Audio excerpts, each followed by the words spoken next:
Voilà, bonjour à tous, merci d'être fidèles à ces réunions. Aujourd'hui, Stéphanie Delclos va nous développer un sujet très intéressant, les fractures diaphysaires des deux os de l'avant-bras. C'est intéressant parce qu'elles sont fréquentes, vous en voyez en urgence, et il faut bien les traiter dès l'urgence pour limiter le risque d'avoir des séquelles. Et c'est Bruno Chaminade, qui a tout au long de sa vie traité assez souvent ce type de fracture, qui animera le débat. Stéphanie, je te donne la parole. Merci, Monsieur Chiron. Donc, du coup, je vais vous présenter un travail qu'on avait fait en commun en 2017 avec le CHU d'Angers, Limoges et Tours. Et on l'avait présenté à une table ronde de la SO en 2017 et qui était un travail très intéressant. Alors, j'arrive à passer à la suivante. OK. Alors, l'état des lieux de la littérature, donc les fractures des deux os d'avant-bras peuvent toucher soit un os, soit les deux os. Il y a également la membrane interosseuse, qui est le moyen d'union donc, entre les deux os d'avant-bras, qui peut être aussi lésée. Ces fractures vont perturber donc, le cadre antébrachial et donc avoir pour conséquence de perturber à terme la fonction de pronosupination. Et cette pronosupination, ça va être tout l'enjeu finalement de la prise en charge de ces fractures, puisque c'est la restitution chirurgicale anatomique de ces fractures qui va permettre de retrouver la pronosupination. Donc la réduction doit être anatomique. Elle se fait la majorité du temps à ciel ouvert. La technique de référence, ce sont les plaques à compression, DCP non verrouillées. Et c'est la technique opératoire qui est le plus souvent utilisée dans nos différents centres. En cas de fracture largement ouverte, on peut utiliser les fixateurs externes. La complication précoce des fractures des deux os d'avant-bras, la plus grave en tout cas, c'est le syndrome de Loge. Les pseudarthroses sont une complication tardive, mais c'est la complication tardive la plus fréquente. Le traitement chirurgical doit se faire par une ostéosynthèse stable et en fonction des pertes de substances, il ne faut pas hésiter à réaliser des greffes, mais on y reviendra un petit peu plus tard. Donc, comme je disais, l'ostéosynthèse par plaque à ciel ouvert par deux voies d'abord reste le gold standard de la prise en charge de ces fractures des deux os d'avant-bras, avec toujours pour objectif la restauration anatomique de ces fractures, donc la réduction anatomique pardon, de ces fractures, tout en sachant que dans les suites, on note dans les différentes études une perte de force à l'avant-bras, au poignet. On reverra un petit peu plus précisément les conséquences. D'autres solutions thérapeutiques sont possibles que les plaques. Donc, on a dit que c'était deux voies d'abord pour deux plaques. On peut également faire des ostéosynthèses à foyer fermé. Ce sont les enclouages centromédulaires qu'on peut trouver également. On peut avoir aussi les enclouages fasciculés où on met une broche centromédulaire. Et puis les fixateurs externes pour les fractures ouvertes. Alors, le traitement orthopédique, on va en parler très brièvement. Chez l'adulte, on fait très rarement des traitements orthopédiques car il y a très souvent un déplacement, même minime finalement, doit être chirurgical puisqu'on a dit que c'est vraiment la réduction anatomique qui va permettre de restaurer la pronosupination. Donc, les traitements orthopédiques, c'est vraiment l'absence de déplacement, ce qui est rare à l'âge adulte, et puis surtout les enfants, la pédiatrie où là, effectivement, on va pouvoir faire donc, des traitements ortho, mais parce qu'ils ont un potentiel de remodelage. Alors, on opère systématiquement devant toute fracture de l'avant-bras déplacé, hein, même à minima. On sait effectivement qu'une mauvaise réparation du cadre antébrachial va avoir des conséquences sur la fonction de pronosupination. Donc, dès l'instant qu'on a un léger déplacement, le traitement il est chirurgical. Et effectivement, le fait de laisser une fracture même légèrement déplacée va augmenter le risque dans les suites d'évolution vers une pseudarthrose. Donc l'ostéosynthèse du radius, elle se fait sur une voie classique, hein, antérieure, de type Henry, qui est une voie agrandie qui va partir du poignet et qui peut s'étendre jusqu'au coude, hein, qui va permettre une exposition complète du radius diaphysaire, en ayant finalement très peu de risques nerveux si on suit bien la voie d'abord. Et elle va beaucoup faciliter l'ablation du matériel dans les suites. On a une autre voie d'abord qui est plus à risque sur le nerf interosseux postérieur, qui est la voie de Thomson. qui est une voie finalement peu utilisée, mais qui peut être intéressante si la voie antérieure n'est pas possible parce qu'il y a des lésions importantes sur la voie antérieure. Mais celle-ci va occasionner plus de risques pour le nerf interosseux postérieur et les reprises pour l'ablation du matériel seront vraiment difficiles. L'ostéosynthèse du LUNA est une ostéosynthèse qui est assez facile avec un abord vraiment direct. La plaque se positionne plutôt en position postéromédiale, postérolatérale. Alors, il faut faire bien sûr attention pour la plaque de ne pas être trop conflictuelle avec la peau, parce que ça peut être très gênant pour les patients et on devra par la suite enlever le matériel, ne serait-ce que pour la gêne sous-cutanée que la plaque engendre. Donc, il ne faut pas hésiter à la modifier un petit peu pour éviter qu'elle soit vraiment sous-cutanée, mais rester toujours en postéro-latéral ou postéro-médial pour éviter le conflit avec le radius dans la pronosupination. Les enclouages centromédulaires type embrochage, donc c'est intéressant parce que les voies d'abord sont minimes. Elles sont plus risquées sur notamment la survenue de pseudarthrose, forcément. Donc sur le radius, on est plutôt ascendant, c'est-à-dire qu'on fait une incision au niveau de la styloïde radiale et on va remonter la broche ou les broches centromédulaires. Et sur la partie du ulna, on va faire une incision au niveau de l'olécrane et on va descendre une ou des broches centromédulaires. Alors, les montages, ils peuvent être mixtes, hein, bien sûr, hein. Tout dépend de l'opérateur, tout dépend des circonstances sur le moment. Donc, vous voyez qu'on peut très bien avoir une plaque sur le radius et une plaque, pardon, sur l'ulna et une broche centromédulaire sur le radius. On peut aussi, donc là, vous avez un cas, alors là, moi, je n'en ai jamais vu, jamais fait d'enclouage centromédulaire sur le radius. Donc, on peut aussi varier les montages tout en sachant que le plus communément retrouvé dans la littérature, c'est quand même les deux plaques. Alors, les greffes, on va voir tout au long de ce cours finalement qu'il faut, les greffes osseuses, c'est qu'il ne faut pas hésiter à les faire même dans le cadre de l'urgence. Il faut les faire bien sûr après parage, après la stabilisation du foyer de fracture, bien entendu. Dans le cas de fracture comminutive, perte de substance osseuse, il faut le prévoir, c'est-à-dire que quand on voit le radio, quand on voit le scanner, qu'on prévoit qu'il va y avoir une perte de substance éventuelle, eh bien, il ne faut pas hésiter à champer en même temps la crête iliaque s'il y a besoin et la faire vraiment sur le moment et ne pas forcément attendre, puisqu'on sait qu'une greffe différée va augmenter considérablement le risque de pseudarthrose. Alors, comment immobiliser? Alors ça, c'est un petit peu aussi très chirurgien dépendant. Alors, ça peut être le BABP, donc qui prend le coude, la manchette qui prend que le poignet, ou bien le du-jarrier, vous voyez, coude au corps. Alors, dans les études, hein, l'immobilisation est systématique. Par contre, elle varie énormément d'un chirurgien à un autre. Donc, il est très rare les chirurgiens qui, en post-op immédiat, n'immobilisent pas du tout. Euh, En général, l'immobilisation, elle est de 6 semaines. Et au-delà, la kinésithérapie va démarrer. Donc, il n'y a pas réellement de consensus sur l'immobilisation.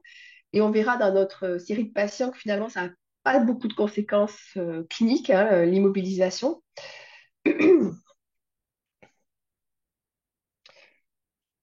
Alors, du coup, ça, je vais vous parler maintenant de la série qui avait été réalisée et qui était multicentrique, qui permettait d'avoir une cohorte de patients intéressants.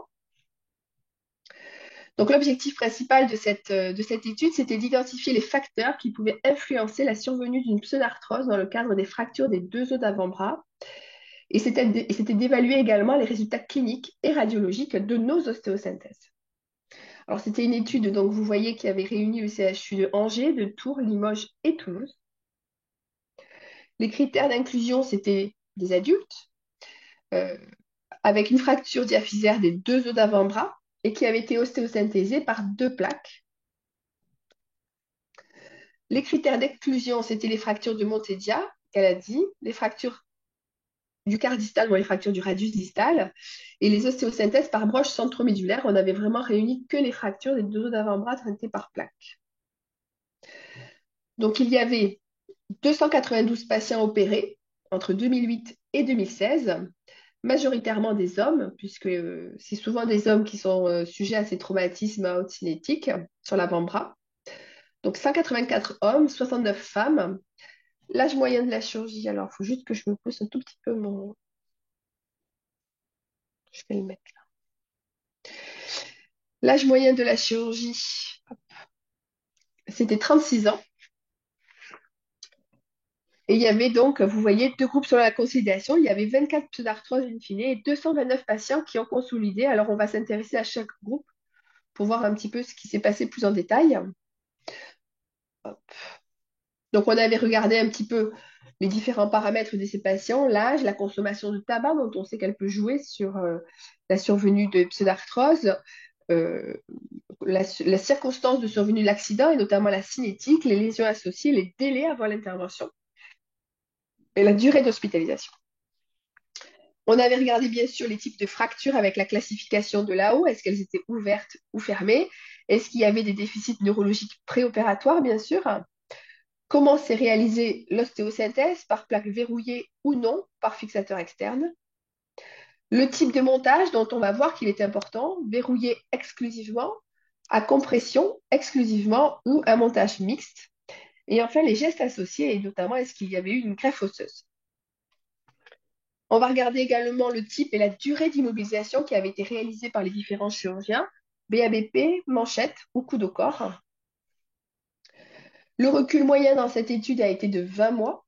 On va regarder les mobilités du coude, les mobilités de l'avant-bras pour la pronosupination, l'évaluation clinique avec le score de Quick Dash, les complications secondaires de ces fractures des deux os d'avant-bras, notamment neurologiques, les infections, les pertes de force, les algodystrophies, les syndromes de Loge. On a regardé bien sûr les radios, les scanners, les pseudarthroses, il y en a eu, les traitements des pseudarthroses, et puis les complications, on va voir aussi avec les calvicieux, les synostomes. Alors les résultats, puisque c'est la partie vraiment intéressante de cette série.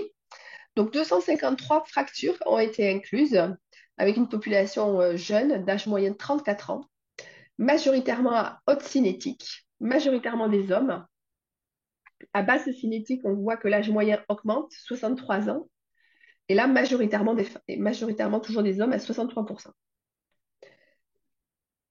Alors la durée moyenne d'hospitalisation, elle est assez longue, de 9 jours, parce que c'est souvent, comme je vous ai dit, des traumatismes à haute cinétique, et donc ce sont des patients qui sont aussi polytraumatisés. Une durée moyenne de suivi de 21 mois, 35% des patients consommaient du tabac. La comminution, on s'aperçoit que majoritairement, il s'agit des fractures de type A3 de là-haut. 9% présentaient des fractures vraiment complexes de type C3. L'ouverture cutanée également, elle est présente pour 31 patients, 31% des patients, donc un patient globalement sur trois avait une ouverture cutanée. 17% présentaient un traumatisme crânien et un patient sur quatre était un patient polytraumatisé. Donc le type de montage, il a été en compression exclusive pour 80%, verrouillage exclusif également a été retrouvé pour 7% et mixte pour 12%. Alors la durée d'immobilisation, là aussi, beaucoup de variations en fonction des chirurgiens. Alors on a pas d'immobilisation du tout pour 13%. Majoritairement, c'est 59% des cas qui sont immobilisés au niveau du coude pendant globalement 40 jours. Et la durée moyenne d'immobilisation, c'est 43 jours. L'ablation du matériel ne s'est réalisée que dans 17% des patients. Alors la pseudarthrose, c'est la première des complications. C'est 9,5% des patients, correspondant à 24 patients qui ont été traités. Alors, soit par zéro traitement, soit par une injection de moelle osseuse, soit par décortication greffe. Alors, bien sûr, la consolidation n'a été obtenue que dans les deux derniers cas, puisqu'il y a eu un traitement.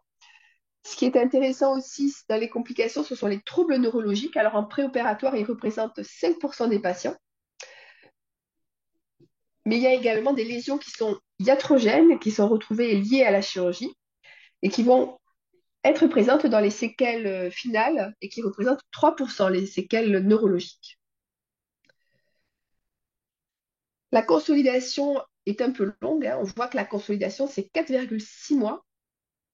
Donc, on est quand même un petit peu plus loin que les 3 mois, que le 1 mois et demi ou 2 mois qu'on pourrait laisser sur des fractures plus standards. Donc, on est quand même vers 4,6 mois. Alors, quels sont les facteurs qui vont influencer la consolidation? C'est les plaques verrouillées, la comminution fracturaire, les fractures ouvertes vont clairement faire augmenter le risque de non-consolidation. On n'a pas retrouvé d'influence pour le tabagisme, l'alcoolisme, l'âge, la durée, le type d'immobilisation, polytrauma, trauma crânien, pas d'influence sur la consolidation osseuse. Par contre, la technique chirurgicale avec les plaques verrouillées va clairement influencer l'apparition d'une pseudarthrose, le fait qu'il y ait une comminution et le fait qu'en plus la fracture soit ouverte. Alors, si vous réunissez les trois facteurs, vous êtes sûr quasiment de partir vers la pseudarthrose. Alors, la comminution, on vient de le dire, c'est un facteur majeur de pronostic vers la pseudarthrose. Plus c'est comminutif, moins bonne est la consolidation. Le matériel, donc ça, c'est directement le chirurgien qui choisit son matériel. Un matériel à verrouillage exclusif va entraîner une moins bonne consolidation que si on fait un matériel non verrouillé ou mixte. L'ouverture cutanée, là aussi, plus c'est ouvert, moins bonne sera la consolidation. Le score de Quick Dash était assez bon, 13, et surtout les mobilités in fine de ce groupe de patients étaient finalement normales, comparables à des sujets sains en termes de mobilité. On pouvait quand même noter une prévalence d'une certaine raideur globalement, avec des patients qui étaient un peu raides en pronosupination pour 23%, très raides en pronosupination pour 12%, un petit peu moins en flexion-extension et une raideur sévère en flexion-extension pour 8%. Donc vous voyez que globalement, les fractures des deux os d'avant-bras vont entraîner quand même une certaine prévalence de raideur, tant sur la pronosupination que sur la flexion-extension, où on peut perdre un petit peu en mobilité. Alors, quels sont les facteurs qui vont influencer la survenue d'une raideur? Eh bien, notamment la pseudarthrose, l'évolution vers la pseudarthrose entraîne des raideurs.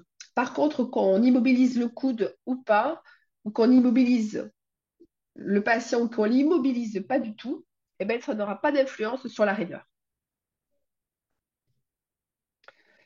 Alors, les principales complications de ces fractures, c'est, on a dit, le syndrome de l'âge, qui est quand même assez rare, mais qui est une urgence. La pseudarthrose, qui est la complication tardive du fracture des deux os d'avant-bras. Les synostoses, les complications neurologiques, et puis les fractures itératives qui surviennent notamment dans l'ablation du matériel. Alors, on va un petit peu discuter de toutes ces complications. Alors, le syndrome de Loche, effectivement, il est rare. Il est quand même très grave quand il survient, bien sûr. Hein. Donc, c'est pour une pression de la loge au-dessus de 30 mm de mercure. Bien sûr, la conséquence la plus connue, c'est le syndrome de Volkmann. Et le traitement, c'est l'aponevrotomie de décharge en urgence, bien sûr. Donc, le syndrome de Loge, personnellement, je l'ai souvent vu sur les fractures des deux os d'avant-bras. Voilà, dès que c'est à haute cinétique, donc c'est rarement la personne de 60-65 ans qui a chuté de sa hauteur, c'est souvent l'accident sportif, le trauma sportif, avec des patients très musclés, qu'on va faire un petit peu attendre, qu'on va opérer un petit peu plus tardivement. Voilà, on va pas ouvrir toutes les loges parce que on est sur vraiment la voie d'abord, par exemple, de Henri, et puis du coup, le syndrome de Loge arrive dans un second temps. La pseudarthrose, c'est la principale complication tardive.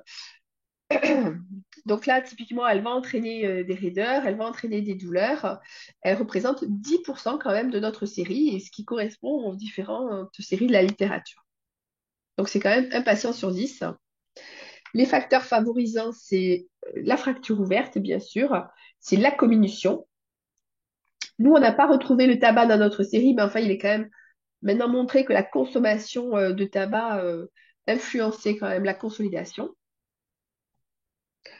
Comment l'éviter, cette pseudarthrose? C'est essayer de ne pas dépérioster ou alors vraiment de faire un dépériostage à minima pour avoir des repères de réduction, mais essayer vraiment d'être le plus minime possible dans le dépériostage, la réduction anatomique et surtout le traitement des pertes de substances osseuses qui sont sans doute un petit peu négligées à J0 et qui pourtant, en traitant les pertes de substances osseuses, permettraient d'éviter l'évolution vers la pseudarthrose.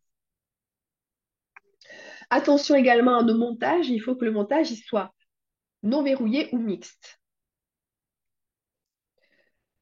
Cette pseudarthrose, il faut bien sûr la prendre en charge et pour bien la prendre en charge, il faut bien la comprendre. Donc, il faut bien différencier les pseudarthroses septiques d'aseptiques, bien vérifier s'il y a une atrophie ou une hypertrophie. Est-ce que ça touche un seul ou les deux os?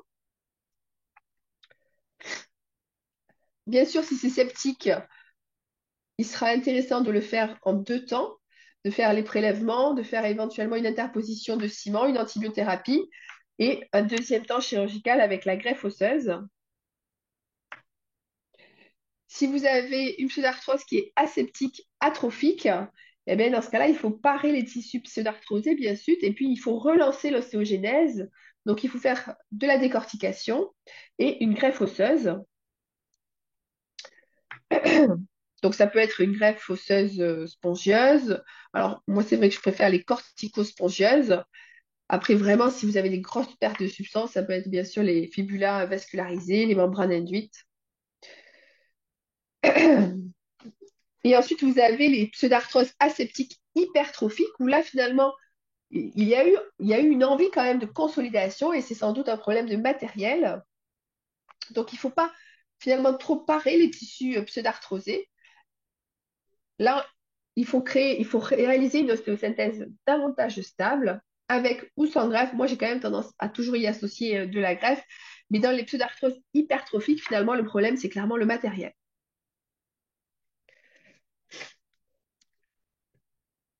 Alors, la synostose, c'est une complication qui est rare, qu'on n'a pas souvent vue. Alors, elle est rare, mais elle est quand même assez grave parce que pour le coup, là, la pronosupination, elle est totalement bloquée. Donc, il y a une vraie gêne fonctionnelle qui est importante.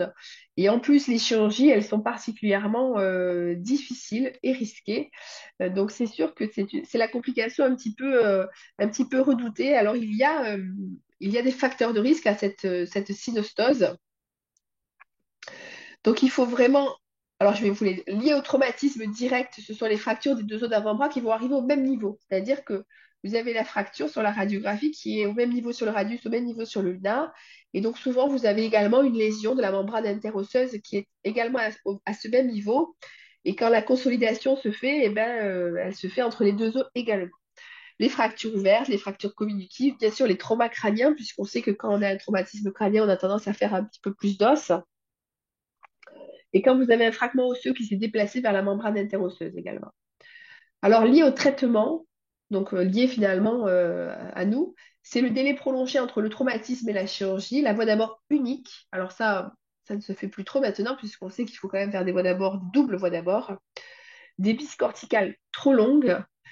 Quand vous mettez une greffe osseuse, c'est bien de la mettre, mais il ne faut pas qu'elle soit débordante trop, et notamment dans la membrane interosseuse.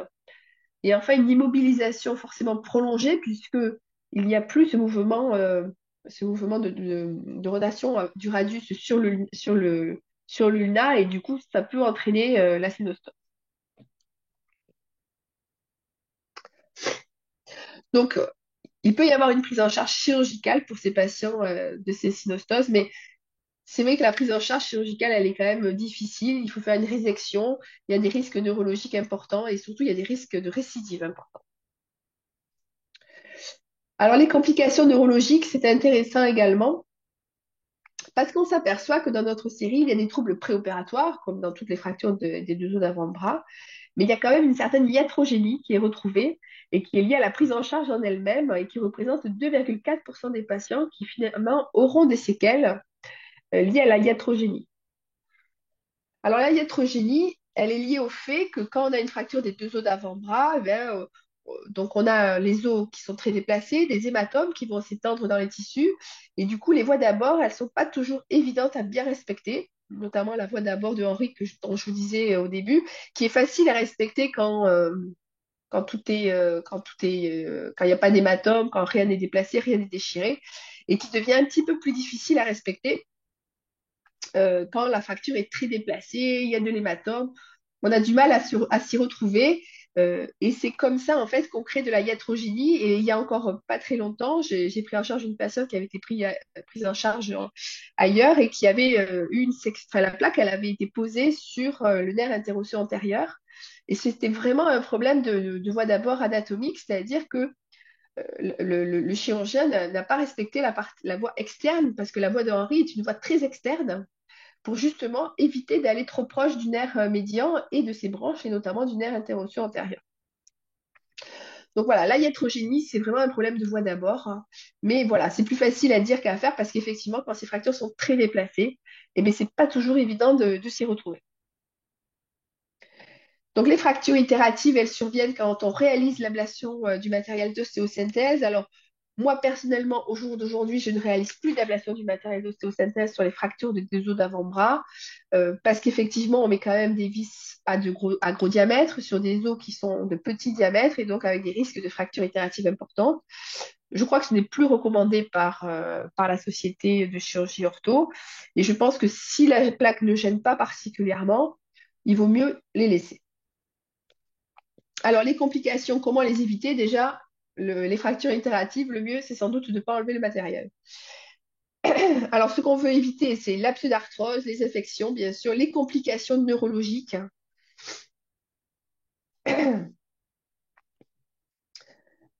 Hop, ça, on passe. Alors, le choix de l'ostéosynthèse, ça, c'est finalement assez important parce que c'est un choix qui est assez facile et qui peut être finalement assez orienté.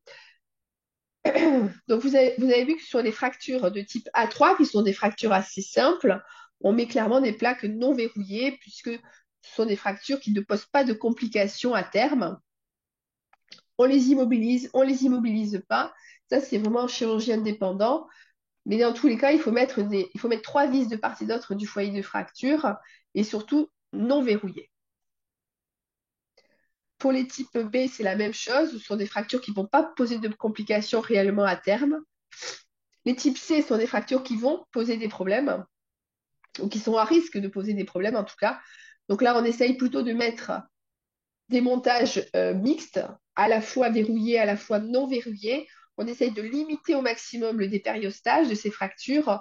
On essaye de reconstruire le plus anatomiquement possible, de ne pas hésiter à mettre une greffe osseuse s'il y en a besoin, mais encore faut-il le prévoir. Donc il faut champer, ne pas hésiter à champer la crête s'il y en a besoin, parce que c'est pas pendant la chirurgie que on pourra prendre la crête si on l'a pas prévu avant.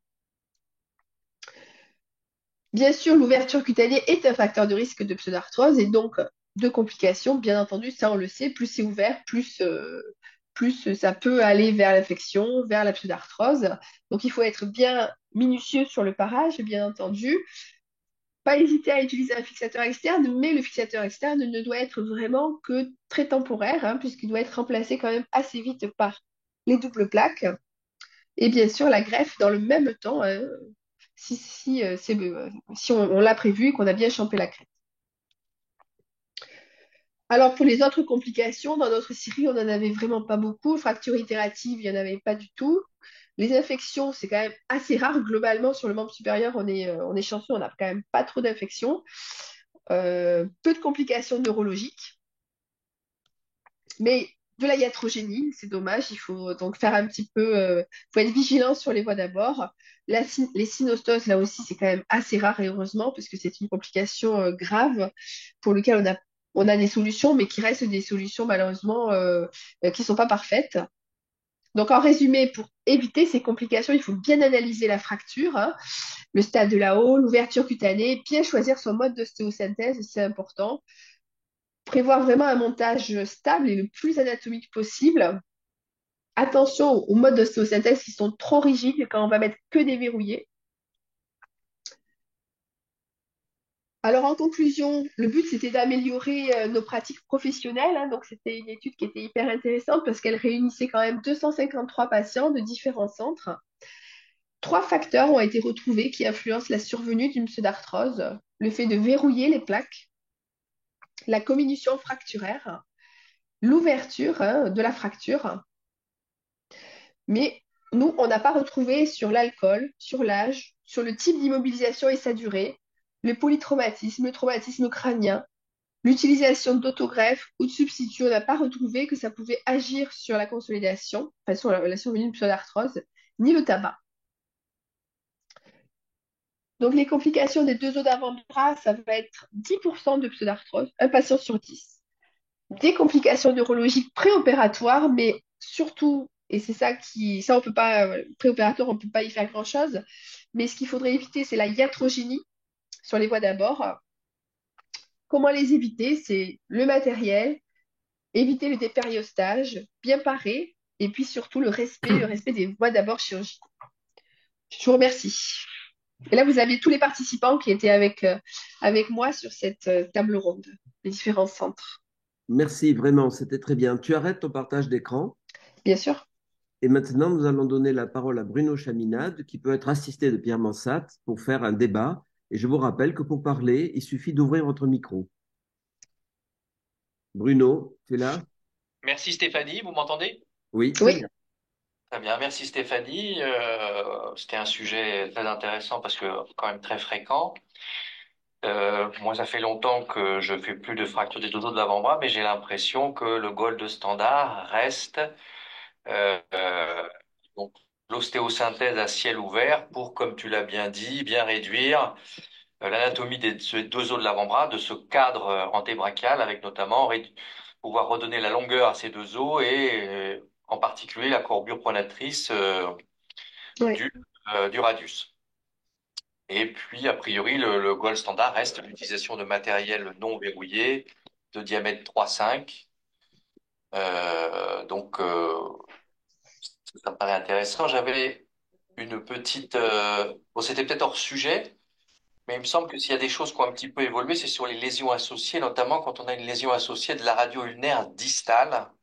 Je crois il y a quelques années, on mettait initialement uniquement une broche. Si on avait une instabilité de la radio ulnaire distale, on mettait uniquement une broche radio ulnaire. Mais il me semble que les choses ont un petit peu évolué, des choses un peu plus modernes sur la prise en charge de cette radio ulnaire distale quand il y a une lésion associée, notamment dans les fractures de Galeazzi, par exemple. Alors, s'il y a juste une instabilité, maintenant, il est montré enfin, qu'on réinsère le TFC. Ah, pardon, j'ai un double. Oui, je l'arrête. Ah. Vas-y. Voilà, qu'on réinsère le TFCC en fovéal ou qu'on immobilise simplement, ça ne change rien, c'est juste une immobilisation. Si on est dans le cadre juste d'une instabilité. Par contre, bien sûr, s'il y a une luxation, c'est différent, hein, parce que là, du coup, il faut aborder la radio-iliaire distale et puis réduire cette luxation, effectivement. Mais l'instabilité en elle-même, maintenant, ne va pas forcément nous faire aborder l'articulation radio-iliaire distale. D'accord. Non. Et alors, on a bien compris qu'il fallait pas non plus enlever le matériel d'ostéosynthèse, a priori. Il y a quelques cas particuliers qui sont les carrières militaires, Et oui. où pouvoir s'engager dans une carrière militaire, souvent les médecins et donc les patients qui veulent s'engager dans une carrière militaire ont besoin de ne plus avoir du tout de matériel. Et donc, alors autant ça pose pas trop de problèmes sur les matériels centro-médulaires puisqu'on les enlève assez facilement au fémur et au tibia. Et alors, qu'en est-il de ces plaques d'avant-bras? Est-ce qu'il y a d'abord un délai un délai optimal pour les enlever? Et est-ce qu'il a aussi un délai optimal après la l'AOS pour pouvoir reprendre des activités un peu à risque? Alors, on a vu quand même que la consolidation de ces fractures d'avant-bras, la moyenne, c'était 4 mois. Donc, c'est quand même un petit peu à distance. Donc, je pense que quand on veut retirer le matériel, c'est quand même pas avant 1 an. Je ne sais pas si le professeur Mansat, il est d'accord avec moi, mais c'est vrai qu'un an, ça semble quand même le minimum quand on voit que la consolidation peut aller jusqu'à 4 5 mois. Et une fois qu'ils sont retirés, je pense qu'il faut quand même interdire les activités sportives. Et c'est là le problème pour les carrières militaires pendant bien 6 mois quand même, hein. Parce que ça fait quand même des trous de 3-5 sur la diaphyse radiale. Surtout que les militaires, ce sont quand même des personnes qui ont des activités sportives particulièrement à risque. Et donc, bien 6 mois après l'ablation du matériel. Merci Stéphanie. Je ne sais pas si Monsieur Chiron, Monsieur Mossat ont des questions avant de laisser la parole à tous nos auditeurs et en particulier nos internes. Pierre, tu veux rajouter quelque chose? Oui, bonjour à tous. Oui, merci Stéphanie pour cette présentation. Tu l'as bien démontré, là où tu l'as bien expliqué, en tout cas, le rôle important des deux os de l'avant-bras dans la pronosupination et donc le rôle important de la réduction anatomique lorsque l'on traite ces fractures pour retrouver donc cette pronosupination normale ou proche de la normale. Donc, sur le plan stratégique, quand tu as une fracture des deux os de l'avant-bras, tu vas commencer par quelle ostéosynthèse? Est-ce que tu vas commencer par le radius pour redonner la longueur et faire l'ulna après? Ou est-ce que tu fais l'inverse? Qu'est-ce que tu conseilles? Alors, je vais vous donner comment moi je fais en tout cas. Alors, quand j'étais interne, je me posais souvent la question. Et alors, finalement, ce que je fais, en fait, c'est que je démarre systématiquement par le radius. Pourquoi? Parce que on met le garrot et que je veux être très à l'aise sur le radius, qui est une zone anatomique, difficile, où c'est pas le moment où il faut lâcher le garrot, où il faut que la neste dise on lâche le garrot. Donc, par exemple, quand c'est un petit peu complexe, eh ben, je fais le radius, comme ça je prends mon temps sur le radius. Ici, il faut lâcher le garrot sur l'ulna, ça ne m'embête pas du tout, puisque la voie d'abord de l'ulna est très facile. Donc, c'est pour ça que je démarre. C'est vraiment la raison pour laquelle je démarre sur le radius. En fait, c'est pour être très très à l'aise sur la réduction et avec le garrot. Moi, je Et rajoute un petit mot parce que oui, cette vas-y. discussion, on l'a eue pendant 40 ans, par laquelle on commence, et on avait décidé à l'époque de commencer par le plus facile, c'est-à-dire Oui. celui qui n'était pas comminutif et qui donnait les meilleurs repères en Et rotation, oui, oui, oui. que ce soit le radius ou l'ulna. Mm. Parce qu'en fait, il y a un problème de rotation. Oui, oui, Oui, tout à fait. et la courbure, elle est sur le radius. Mm. Donc, en effet, il faut être parfaitement anatomique sur le radius. Ouais. Et le fait peut-être de synthéser l'ulna en premier peut peut-être rendre difficile la Mm. réduction, surtout s'il y a un fort chevauchement du radius. Et moi, j'aurais tendance aussi à commencer par le radius pour redonner en effet la longueur et surtout l'anatomie optimale avant de bloquer l'ulna. Donc, moi, je suis un peu d'accord avec toi là-dessus.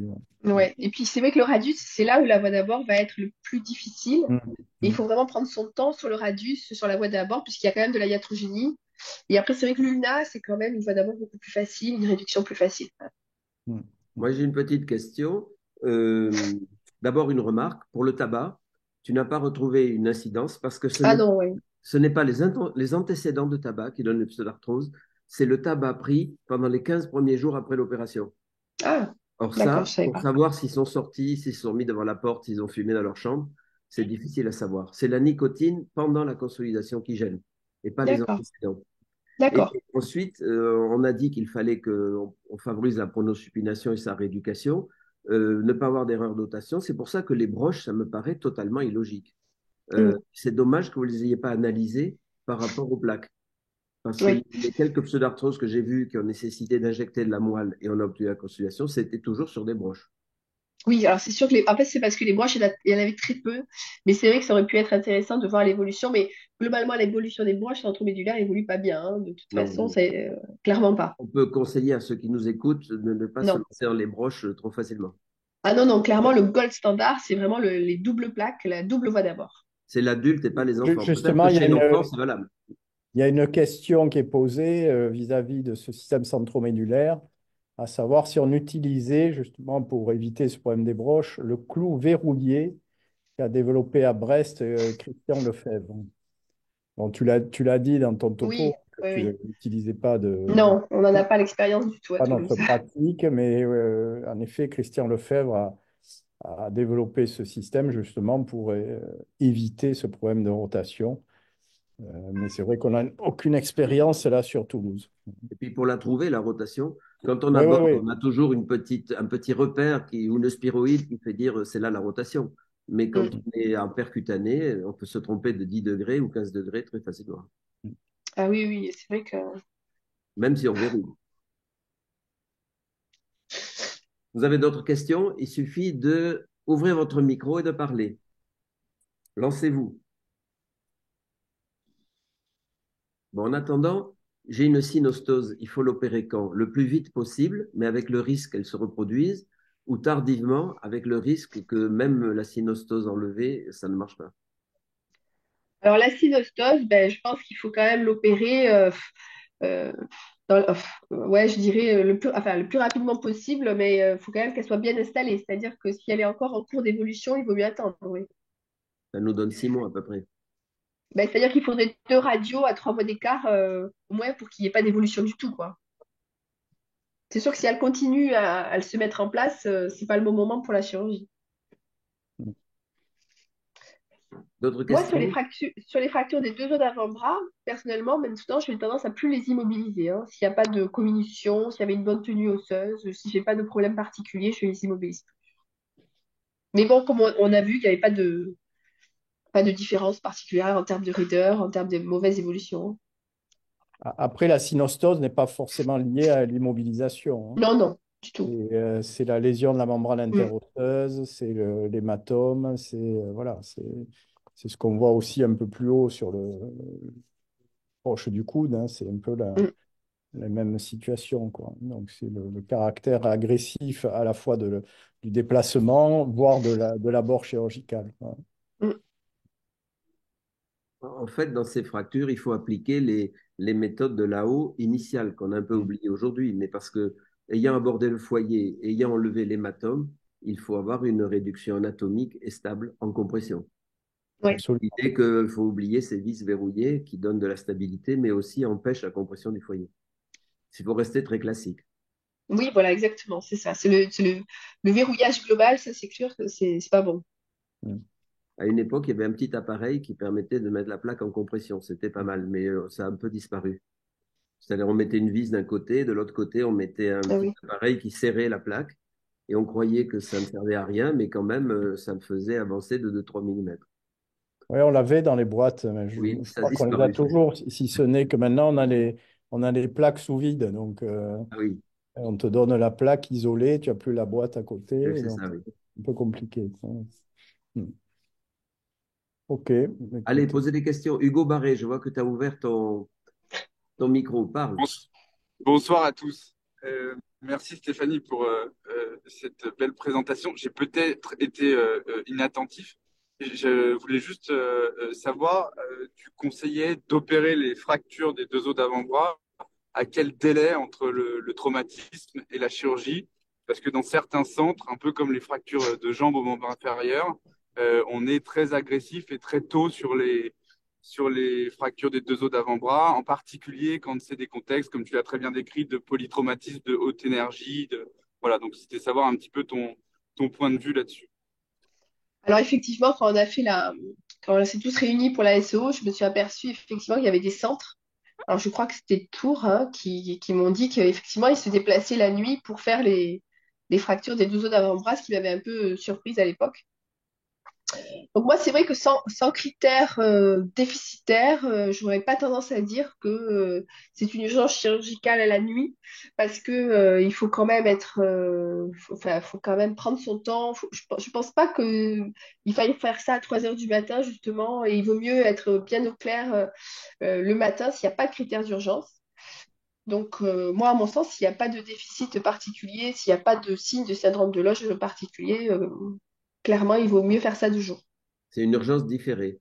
Mais il faut un Exactement. scanner. Tu nous as parlé de scanner tout à l'heure. La radio ne suffit pas. Ah, non, franchement, un scanner, que si vraiment on a un doute sur une luxation, peut-être, je sais pas, Associé.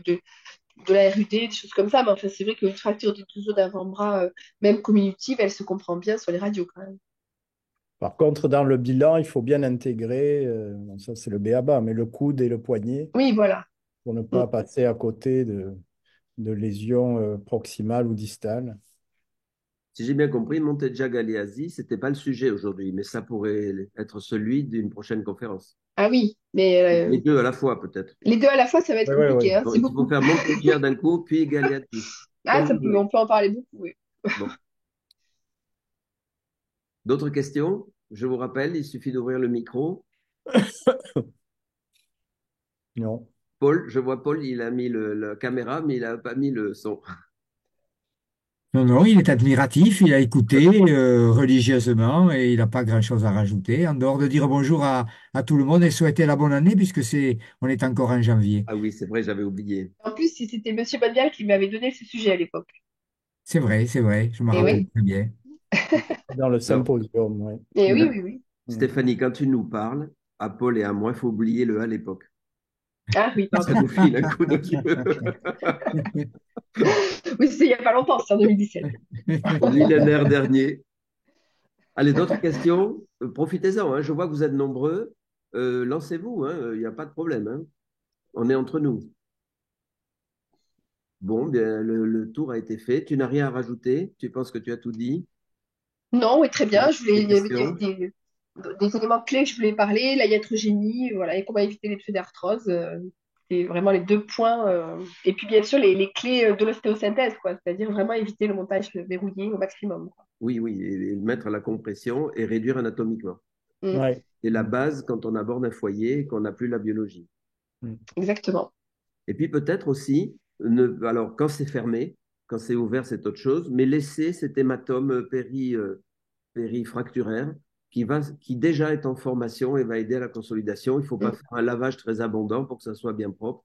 Il faut garder l'hématome et le mettre au contact du foyer. C'est un petit détail, mais c'est cet hématome qui lance la consolidation. mm. Bon, mais on va terminer. Merci Bruno, merci Pierre, merci à tous d'avoir participé et effectivement, bonne année 2020. Meilleure vue à tous. Au Et la revoir. prochaine, c'est quand? Dis-nous la Alors la prochaine. prochaine, j'ai pas le tableau sous les yeux, mais je crois que c'est, ah oui, je l'ai. Attendez, c'est France-Australie en chirurgie pédiatrique. C'est Franck Acabled et Jérôme Murgier. C'est-à-dire, en gros, on a demandé à Franck quelle différence y a-t-il en chirurgie pédiatrique entre ce qui se passe à Toulouse et ce qui se passe là où il est allé en Australie. Est-ce que c'était mieux organisé? Est-ce que l'administration était moins pressante? Quelle vie il a eue? Et tu vas le faire pleurer, là. Oui. Et, Et et- Murgier et aussi est allé au même endroit. Comme ça, les deux pourront s'éclater. qu'est-ce que je voulais dire? Et c'est la semaine prochaine? C'est C'est lundi le prochain? 29 janvier. Ah non, dans 15 jours. J'ai OK. laissé plus d'écart pour laisser les services faire des réunions internes. On en a mis moins cette année. Très bien.